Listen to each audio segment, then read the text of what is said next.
Selamat pagi grade 4. Bagaimana kabar kalian? Kalian tetap semangat? Ya, kita harus tetap semangat ya meskipun kita belajar di rumah.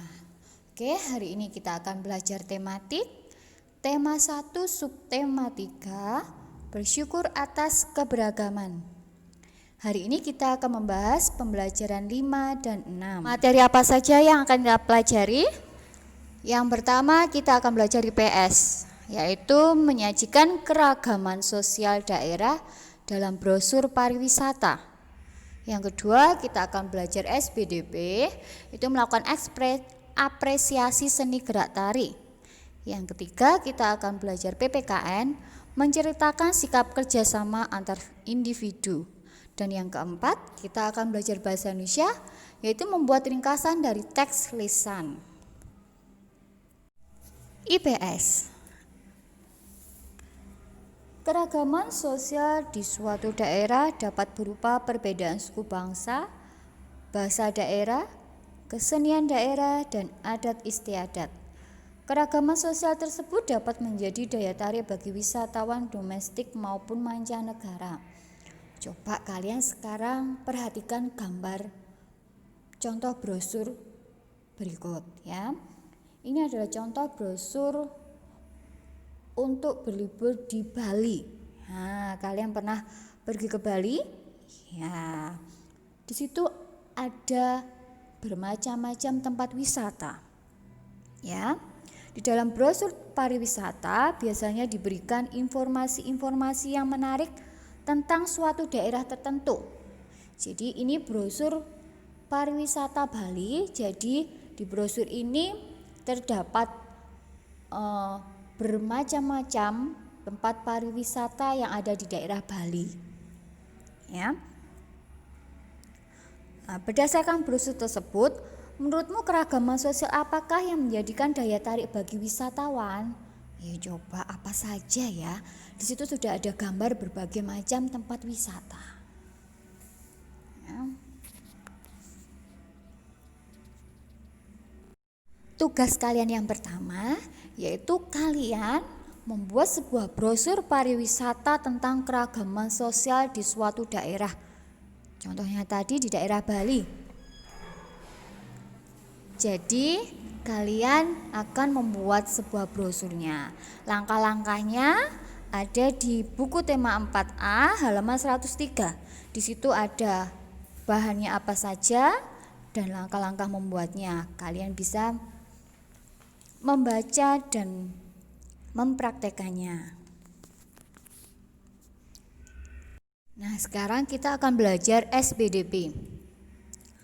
Kemarin kita sudah belajar tentang gerak tari Bungong Jeumpa. Ya, kalian masih ingat bagaimana gerakannya? Nah, kalau lupa kalian bisa membuka buku dan kalian bisa mencoba untuk mempraktekannya. Ya. Sekarang Miss Dewi mau tanya dulu. Apa yang harus kalian lakukan pada saat teman kalian sedang menampilkan sebuah tarian di depan kelas? Apakah kalian akan menyimak ataukah kalian akan mengganggu pada saat temanmu yang lain sedang menampilkan?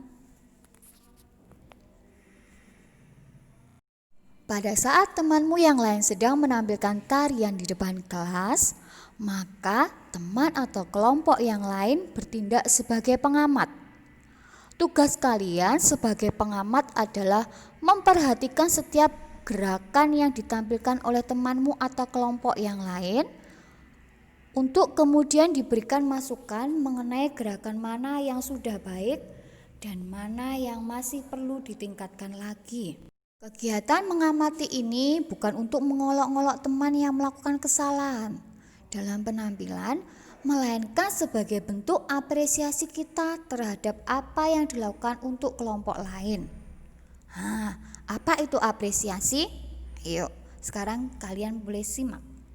Apresiasi seni merupakan penilaian terhadap suatu karya seni, mulai dari mengenali, menilai, dan menghargai makna atau nilai-nilai yang terkandung dalam karya seni tersebut. Kita akan belajar PPKN, yaitu menceritakan sikap kerjasama antar individu. Sebagai makhluk individu, manusia juga terlahir sebagai makhluk sosial. Sebagai makhluk sosial, kita tidak bisa hidup sendiri. Kita pasti membutuhkan orang lain, baik untuk diajak bermain, belajar, maupun bekerja. Di rumah, kita bisa belajar dengan keluarga dan saling bekerja sama dalam membersihkan rumah. Kita juga bisa bermain bersama saudara kita. Akan lebih senang lagi jika kita bisa bermain bersama teman-teman sebaya di lingkungan rumah. Selain menghibur, ternyata dari permainan tersebut terdapat suatu nilai, yaitu nilai bekerja sama. Permainan yang mengandung kerjasama adalah permainan tim. Permainan ini dimainkan secara bersama-sama. Dalam permainan ini, kita tidak bisa mementingkan keinginan sendiri, tetapi harus memperhatikan orang lain juga. Salah satu permainan tim yang bisa kalian lakukan adalah bermain betengan. Pernahkah kalian bermain betengan? Sebesar apapun keinginan kalian untuk menang, kalian tetap harus mengatur strategi bersama teman-teman tim yang lainnya. Banyak sikap yang menunjukkan kerjasama dalam permainan ini. Misalnya, membantu anggota tim yang sedang dikepung tim lawan, dan kita tidak membeda-bedakan teman saat bermain. Melalui permainan betengan dan juga permainan tradisional lainnya, kita mendapat pelajaran akan sebuah nilai kerjasama. Kerjasama dalam keberagaman perlu kita pupuk dalam kehidupan sehari-hari. Kita harus bersyukur kepada Tuhan atas keberagaman ini. Bentuk rasa syukur kita adalah dengan saling menghormati, menghargai, menyayangi, dan saling kerjasama. Dengan demikian akan tercipta kebersamaan. Bahasa Indonesia. Untuk pelajaran bahasa Indonesia ini kita akan belajar membuat suatu ringkasan. Masih ingatkah cara-cara atau langkah-langkah membuat ringkasan? Yang pertama yaitu membaca atau mendengarkan bacaan dengan cermat. Yang kedua, temukan gagasan pokok dalam setiap paragraf. Catat pula gagasan pendukung setiap paragraf. Karena gagasan pendukung dapat digunakan untuk melengkapi ringkasan yang akan kamu buat. Yang keempat, rangkailah gagasan pokok menjadi sebuah paragraf yang padu. Bacalah kembali ringkasan yang telah kamu buat. Jika hasil ringkasan ada yang kurang tepat, perbaikilah hingga menjadi paragraf yang utuh dan padu. Sekarang mari kita akan mencoba. Coba kamu yang pertama baca atau dengarkan bacaan dengan cermat. Kalian buka buku kalian tema 4A halaman 110. Di situ ada sebuah bacaan teks yang berjudul Goresan Sejarah dalam Segelas Bandrek. Yang pertama, kita harus temukan gagasan pokok dalam setiap paragraf. Coba kalian perhatikan di paragraf 1. Misalkan baca ya. Pernahkah kamu mencoba bandrek? Bandrek merupakan minuman khas yang berasal dari Jawa Barat. Bandrek terbuat dari berbagai campuran rempah-rempah seperti cengkeh, pala, gula aren, dan lada hitam. Karena banyaknya kandungan rempah-rempah pada minuman ini, tak heran jika bandrek sangat cocok diminum pada musim hujan. Nah, kita harus menemukan gagasan pokoknya. Coba kalian cari. Ya, gagasan pokoknya ada di kalimat awal. Kalau pernahkah kamu coba bandrek?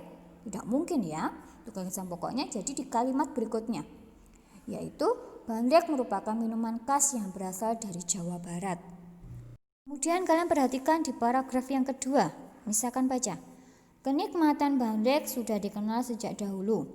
Bahkan bangsa Eropa sering melakukan barter dengan menukarkan senjata atau perhiasan mereka dengan pala atau rempah-rempah lainnya. Namun seiring berjalannya waktu, nilai rempah-rempah semakin menurun. Pada abad ke-19 sampai 20-an, pamor rempah-rempah mulai menurun karena tergantikan dengan komoditas kopi, teh, dan gula. Hal ini pun membuat pamor bandrek juga menurun. Coba kalian cari gagasan pokoknya. Ya, gagasan pokoknya ada di awal kalimat, yaitu kenikmatan bandrek sudah terkenal sejak dahulu. Jadi di kalimat selanjutnya Itu termasuk gagasan pendukungnya. Sekarang pada paragraf ketiga. Akan tetapi bagi sebagian orang, hal ini tidak menjadi penghalang untuk tetap terus memproduksi bandrek. Para produsen berinovasi dengan mengolah bandrek menjadi lebih menarik. Mereka membuat bandrek dengan berbagai rasa, seperti bandrek durian. Tak perlu menunggu lama, bandrek durian pun kini sudah digemari oleh sebagian masyarakat. Para produsen tersebut ingin membuktikan bahwa minuman tradisional masih tetap dapat berjaya di tengah arus modernisasi. Nah, di paragraf ketiga ini gagasan pokoknya ada di kalimat terakhir, yaitu para produsen ingin membuktikan bahwa minuman tradisional masih tetap dapat berjaya di tengah arus modernisasi. Sedangkan kalimat yang lain termasuk pada gagasan pendukungnya. Setelah itu, rangkailah gagasan pokok menjadi sebuah paragraf yang padu. Nah, apa itu paragraf padu? Paragraf padu adalah paragraf yang susunannya masuk akal atau logis. Jadi hubungan antara satu kalimat dengan kalimat lainnya saling bersambungan, ya.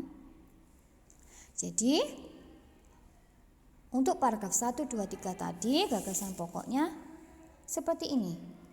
Paragraf 1, bandrek merupakan minuman khas yang berasal dari Jawa Barat. Paragraf kedua, kenikmatan bandrek sudah terkenal sejak dahulu.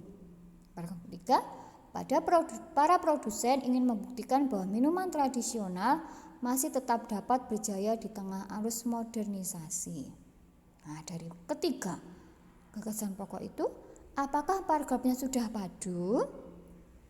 Jika belum, kita boleh menambahkan sebagian dari gagasan pendukung. Nah, coba kalian perhatikan. Untuk paragraf 1, gagasan pokoknya tadi kan, bandrek merupakan minuman khas yang berasal dari Jawa Barat. Kemudian kita tambah gagasan pendukungnya di kalimat berikut. Bandrek terbuat dari berbagai campuran rempah-rempah seperti cengkeh, pala, gula aren, dan lada hitam. Pada paragraf kedua, gagasan pokoknya tadi, kenikmatan bandrek sudah terkenal sejak dahulu. Kita tambahkan gagasan pendukungnya salah satu kalimatnya, yaitu namun seiring berjalannya waktu, nilai rempah-rempah semakin menurun. Hal ini pun membuat pamor bandrek juga menurun. Pada paragraf ketiga, gagasan pokoknya yaitu para produsen ingin membuktikan bahwa minuman tradisional masih tetap dapat berjaya di tengah arus modernisasi. Kita ambil gagasan pendukungnya satu kalimat, dua kalimat di paragraf ketiga. Para produsen berinovasi dengan mengolah bandrek menjadi lebih menarik. Mereka membuat bandrek dengan berbagai rasa. Nah, sekarang kita akan satukan menjadi paragraf yang padu. Misalkan bacakan ya. Bandrek merupakan minuman khas yang berasal dari Jawa Barat. Bandrek terbuat dari berbagai campuran rempah-rempah seperti cengkeh, pala, gula aren, dan lada hitam. Kenikmatan bandrek sudah terkenal sejak dahulu. Namun, seiring berjalannya waktu, nilai rempah-rempah semakin menurun. Hal ini pun membuat pamor bandrek juga menurun. Para produsen ingin membuktikan bahwa minuman tradisional masih tetap dapat berjaya di tengah arus modernisasi. Para produsen berinovasi dengan mengolah bandrek menjadi lebih menarik. Mereka membuat bandrek dengan berbagai rasa. Nah, kita sudah selesai. Jadi ini adalah ringkasan dari bacaan yang ada di buku tema 4A halaman 110, judulnya Goresan Sejarah dalam Segelas Bandrek. Kalian bisa menuliskannya di buku tulis kalian ya. Tugas kalian sekarang yaitu mengerjakan Ayo Berlatih di halaman 107 dan 112. Dan juga seperti yang sudah Miss Devi jelaskan tadi di IPS, yaitu membuat brosur keragaman sosial di suatu daerah. Untuk bahan dan langkah-langkahnya kalian bisa melihat di halaman 103. Oke, pembelajaran kita hari ini sudah selesai. Kalian sekarang mengerjakan tugasnya ya. Selamat mengerjakan dan tetap semangat. Tuhan Yesus memberkati. Bye bye.